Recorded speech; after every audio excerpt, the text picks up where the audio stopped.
नर्मदे हर सभी दोस्तों को नर्मदे हर। और कबीरनाथ मठ, नांद, गुजरात, डिस्ट्रिक्ट बहरूच में इस समय मैं था। आश्रम पीछे देख रहे हैं, निकल चुके हैं।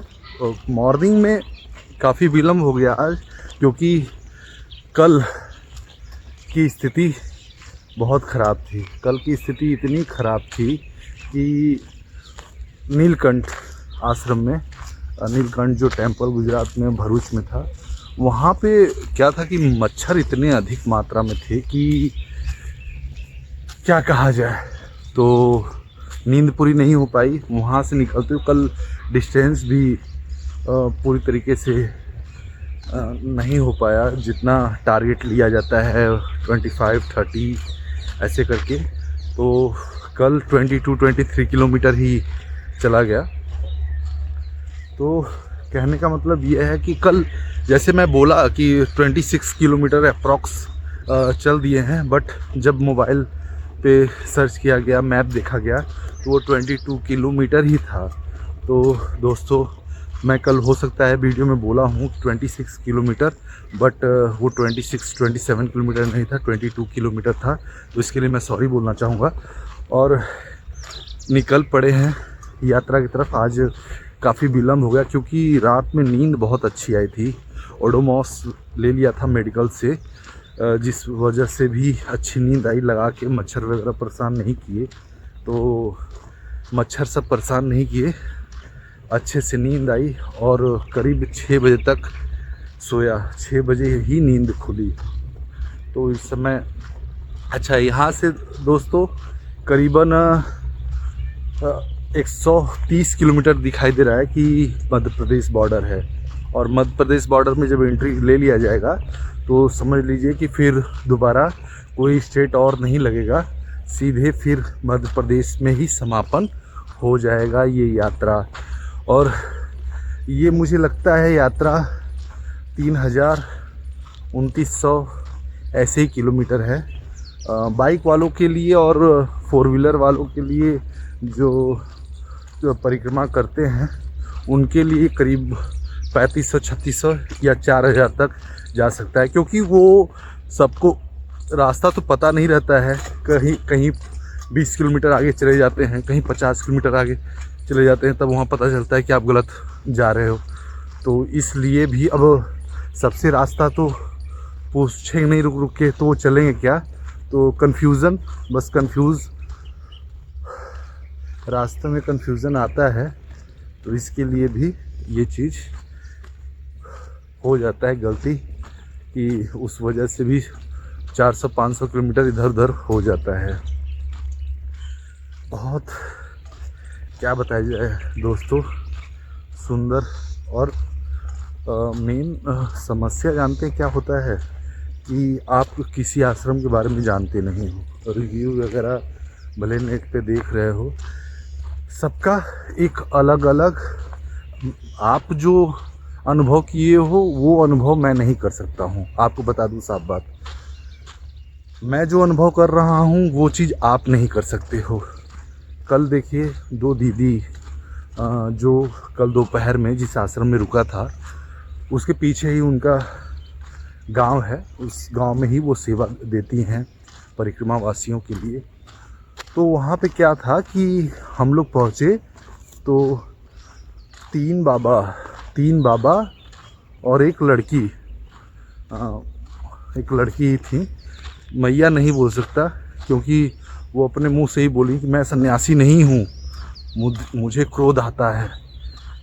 तो कहने का मतलब ये है कि वो जो दोनों बहन सेवा माँ की सेवा कर रही हैं, परिक्रमा वासियों की सेवा कर रहे हैं, ऐसा लगता है कि जैसे हम परिक्रमा कर रहे हैं तो हम किसी के ऊपर उपकार कर रहे हैं। हम ये अपने लिए कर रहे हैं, अपने परिवारजन, हाँ, लोगों के लिए कर रहे हैं, अपने जो हित मित्र हैं उनके लिए कर रहे हैं।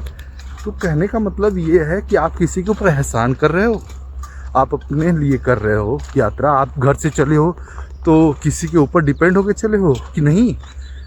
तो कहने का मतलब है कि बैठी हुई थी, सब लोग बैठे हुए थे तो हम लोग पहुँचे, हम लोग भी, मुझे तो नींद आ रही थी, कल मोबाइल भी गिर गया, उसका ग्लास टेम्पर्ड टूट गया, तो नींद में ही ऐसे पकड़ा था और गिर गया। तो कहने का मतलब ये दोस्तों कि वहाँ जब पहुँचे तो वो सब बैठे हुए थे, तो भोजन प्रसादी बन रहा था। तो मैं गया, आप देख सकते हैं वीडियो में कल के कि मैं रोटी बना रहा हूँ। तो नींद आ रही थी, लेकिन ये हुआ कि सेवा दे दिया जाए, ऐसे ही नहीं, कुछ सेवा दे दिया जाए। तो गया, मैं रोटी बनाने लगा। फिर देखा मैं कि तो बाबा लोग हैं, मतलब परिक्रमावासी, 4 व्हीलर से ही आ गए, कम से कम 2-3 4 व्हीलर, लगभग 10 से 12 लोग और आ गए। तो अब ऐसा थोड़ी है, समय पे आए हैं तो उनको भी तो भोजन प्रसादी देना ही पड़ेगा। तो और भी आटा गूंथना चालू हो गया और सब कुछ बनना चालू हो गया। तो वो सब क्या काम किए, बन रहा है, रोटी बन गया था, सारा चीज़ हो गया था। तो वो क्या काम किए कि अपना बैग वगैरह पैक करके वो निकलने लगे। तब तक वह जो 2 बहन हैं मैया, उनके पास संदेश गया, जो बाबा बना रहे थे साथ में दाढ़ी, जो उनका बड़ा बड़ा दाढ़ी था, अभी युवा ही थे। तो वो गए, मैया से बोले कि अरे वो सब जा रहे हैं। तो बाहर निकल के आई, अरे ये क्या है, खाना बन रहा है, प्रसादी बन रहा है, आप लोग प्रसाद लेकर जाओ। तो कह नहीं, जो है उनको खिलाओ। थोड़ा सा ये अजीब लगा कि जो है उनको सेवा दो, हमको नहीं चाहिए। जाने लगे। तो वो जो लड़की थी, आपको क्या बताऊं, वो मैया जो शादी नहीं की, वो सेवा दे रही थी। हाँ ठीक है, कभी कभी शब्दों पे किसी के नियंत्रण नहीं रहता है, कभी कभी कुछ मुंह से निकल जाता है। शब्द ही तो है, जीभ ही तो है, लड़खड़ा जाते हैं, बोल देते हैं। तो इसका क्या, आप उनके हित हो, आप उनके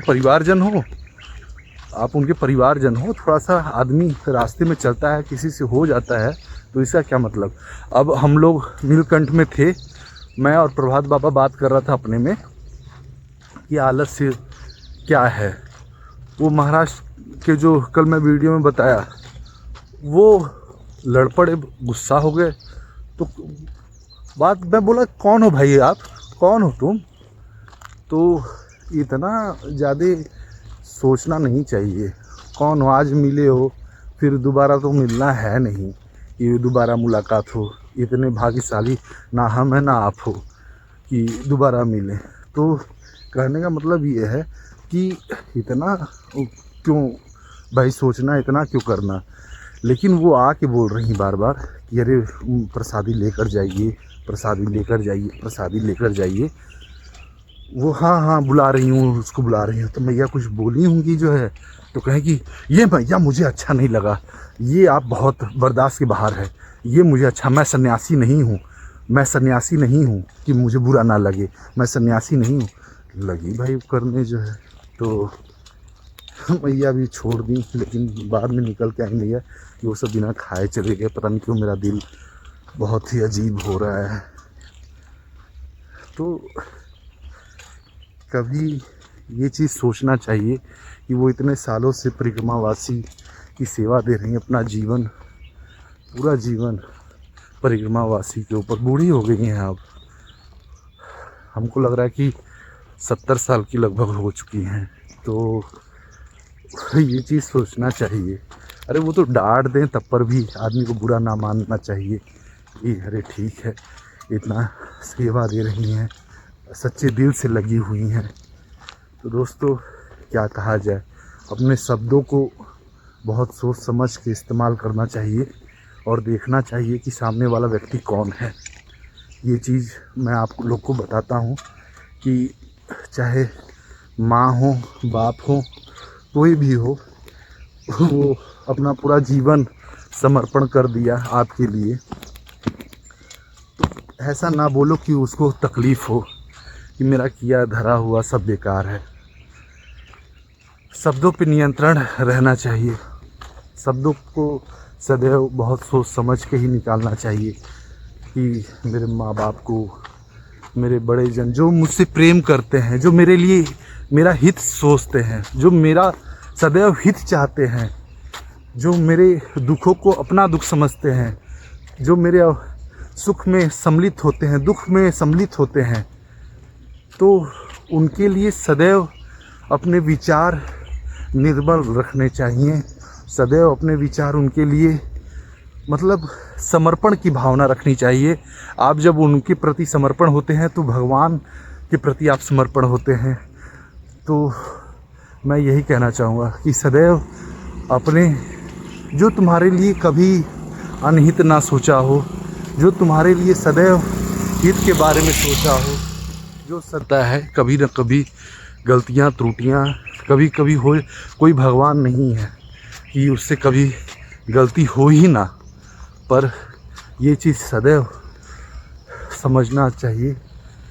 पाप है ये, मैं बता रहा हूँ आपको, पाप है।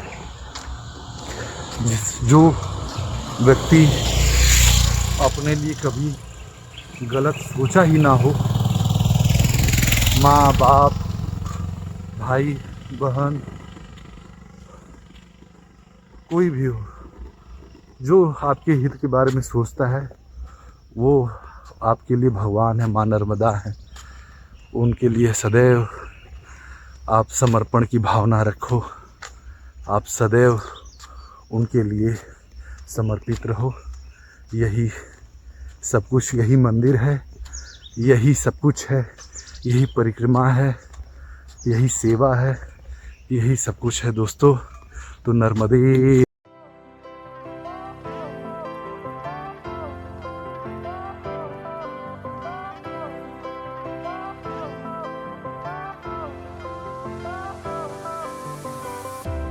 Fire went out, lights went down.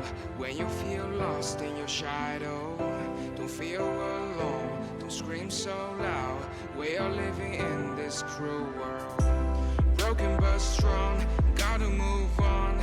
You're not a bakery of life. Equip my soul, find the real gold. I'll fulfill what I started.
Fire went out, lights went down. When you feel lost in your shadow, don't feel alone, don't scream so loud. We are living in this cruel world, broken but strong, gotta move on. You're not a bakery of life. Equip my soul, find the real gold. I'll fulfill what I started.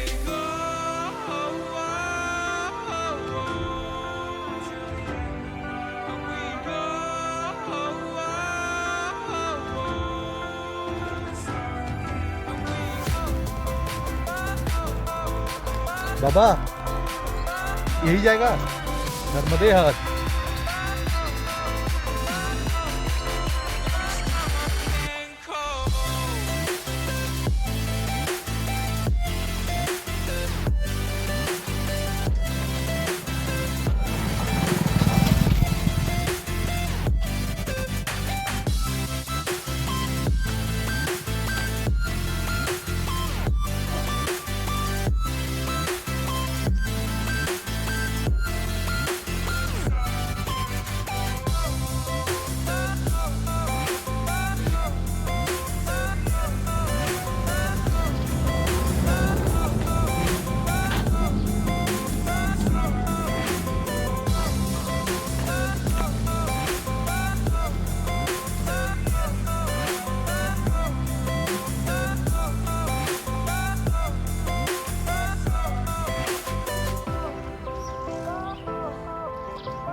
lights went down. When you feel lost in your shadow, don't feel alone, don't scream so loud. We are living in this cruel world, broken but strong, gotta move on. You're not a bakery of life. Equip my soul, find the real gold. I'll fulfill what I started.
दोस्तों आप देख सकते हो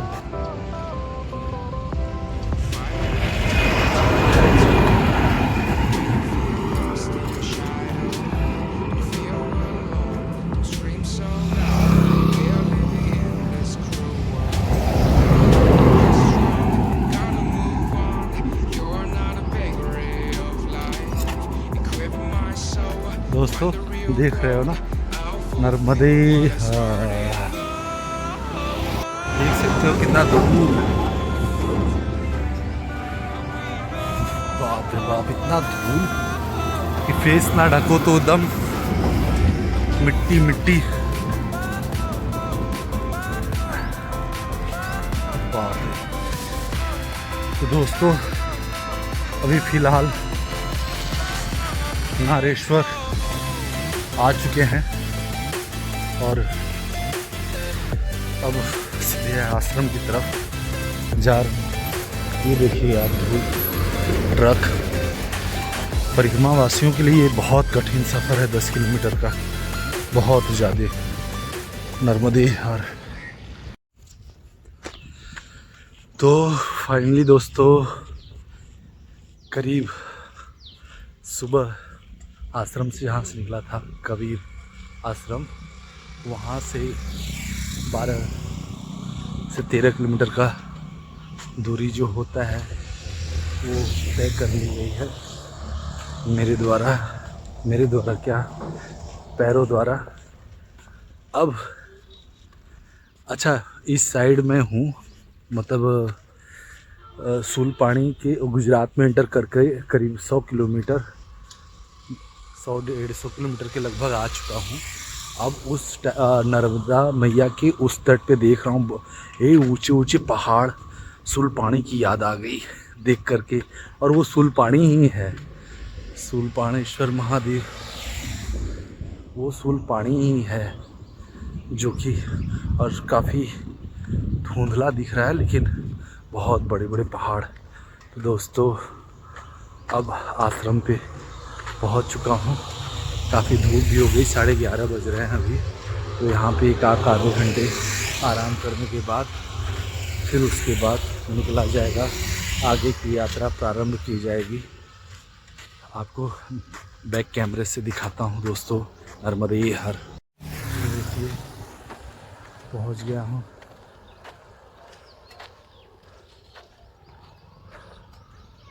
अवधूत महाराज जी,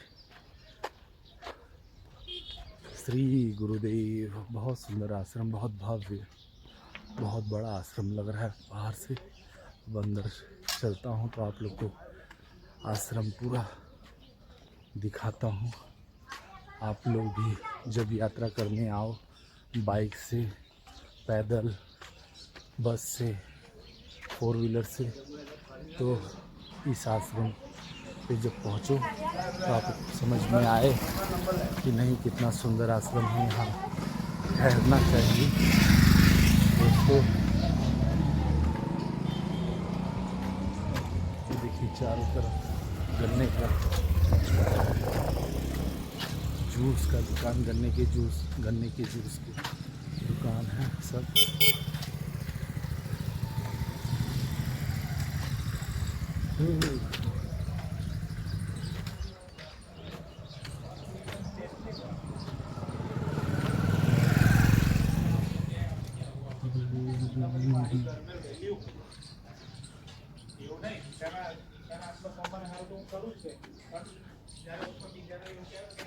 ये गन्ने का juice यहाँ मिलता है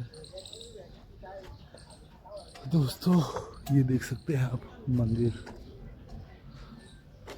किस प्रकार का मंदिर है।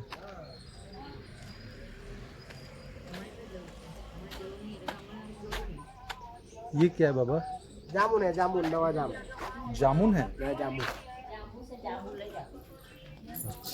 नर्मदे हर जामुन है, जामुन। अभी गिर सकता था, सीढ़ी था, समझ में आया नहीं और पैर रख दिया मैं नीचे की दिशा में।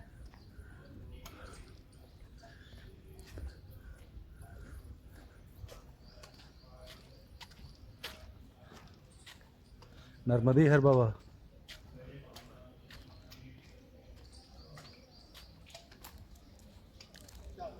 बहुत सुंदर।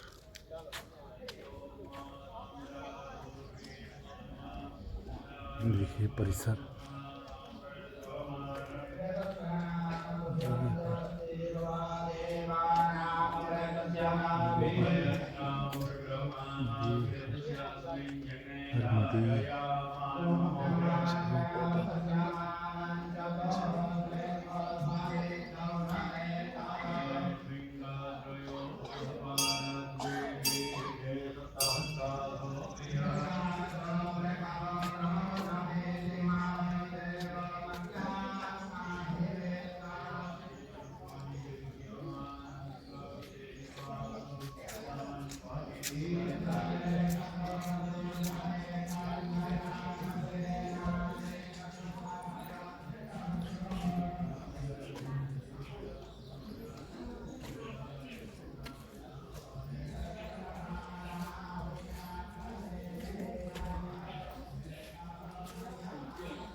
देखिए बहुत सुंदर डॉगी। दर्शन करिए, दर्शन।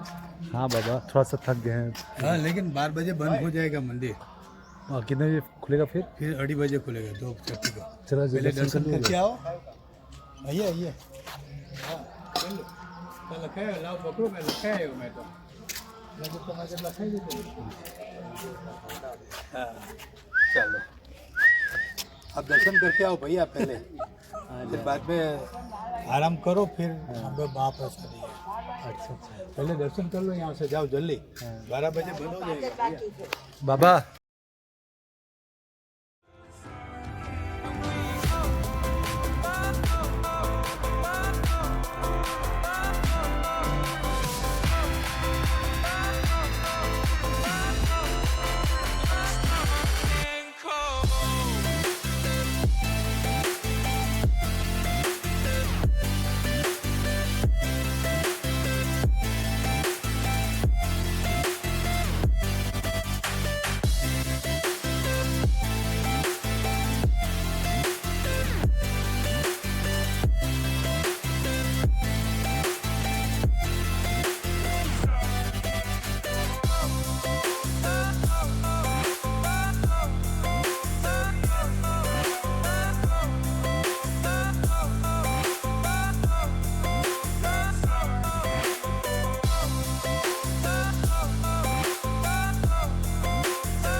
तो दोस्तों अभी करीबन 21 किलोमीटर की दूरी तय करके नर्मदा तट के किनारे से ही तटीयवर्ती क्षेत्र से ही मैं चल रहा हूँ। ये देख सकते हैं वो जो डंपर चल रहा था, मैं दोपहर में दिखाया था, वो समझ लीजिए कि रेती जो माँ नर्मदा में पाई जाती है वहाँ से निकाल करके वहाँ पे इकट्ठा करके बड़े बड़े टीले यहीं से आप देख सकते हैं। ये व्यवस्था पूरी यहीं से, और आप देख सकते हैं जो सामने पहाड़ दिख रहे हैं आपको, ये सूलपानी झाड़ी जो कि दक्षिण तट पे है और मैं इस समय उत्तर तट पे हूँ। देख सकते हैं कितना मैया को रोक रहे हैं, जगह जगह पे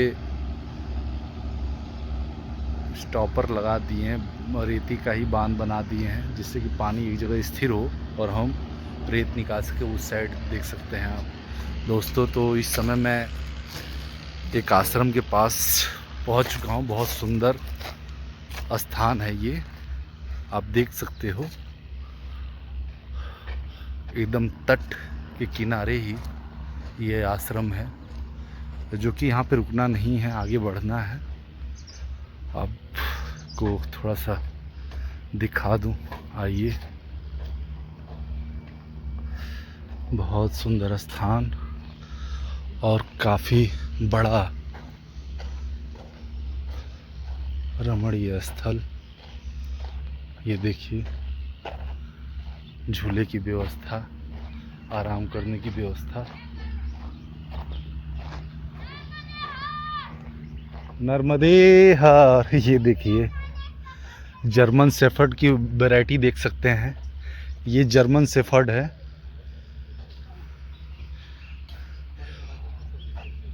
और वो भी एक नहीं, चार चार जर्मन शेफर्ड देख सकते हैं, कितना खूबसूरत। ये देख सकते हैं कितना सुंदर।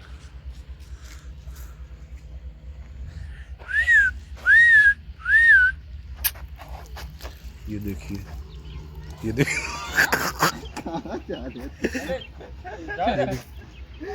देख सकते हैं। रख दो बाबू, ले भैया, ले लीजिए, ले लीजिए। मैं यहाँ पर नहीं होगा, वो आगे ऑफिस गई ना अभी, चाय नहीं। बिल्डिंग किनारे पर। देखिए, ये देखिए, ये देखिए, यहाँ पर बिल्डिंग नहीं दिखी, वो आप टर्न मार। बहुत सुंदर स्थल है, बहुत सुंदर, बहुत।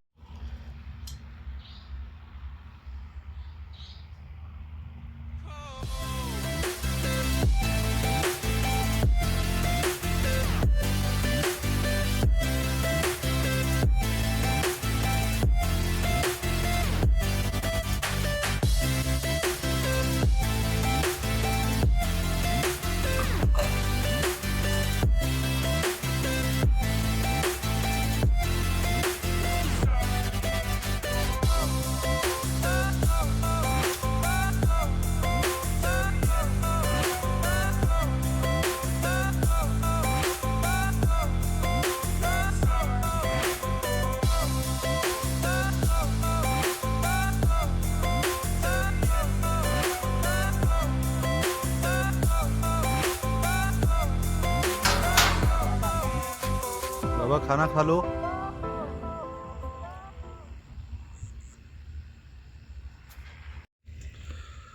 तो दोस्तों आप देख सकते हैं अभी आश्रम पे हम लोग रुके हुए हैं।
lights went down.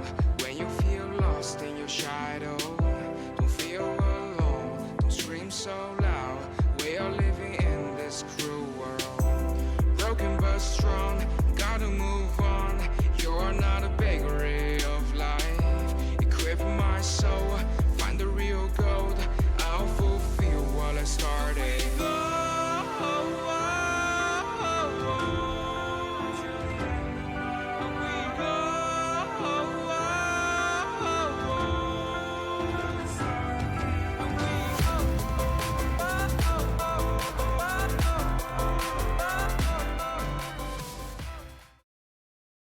दोस्तों फिलहाल अभी मैं उत्तर तट पे हूँ और वो जो प्रकाश आप देख रहे हैं लाइट जल रही है वो दक्षिण तट पे है। तो आप सुंदर नज़ारा आपको क्या मैं बताऊँ, आया मैं और पूजा पैर धोना पूजा करना इसी में थोड़ा सा समय लग गया। मैं बाहर का आपको दृश्य नहीं दिखा सका, बट कल मॉर्निंग में आपको सुंदर दृश्य दिखाऊंगा। इतना मतलब अब क्या कहूँ आपको कि इतना आनंद आ रहा है यहाँ पे बैठ के, इतना सुंदर हवा चल रही है और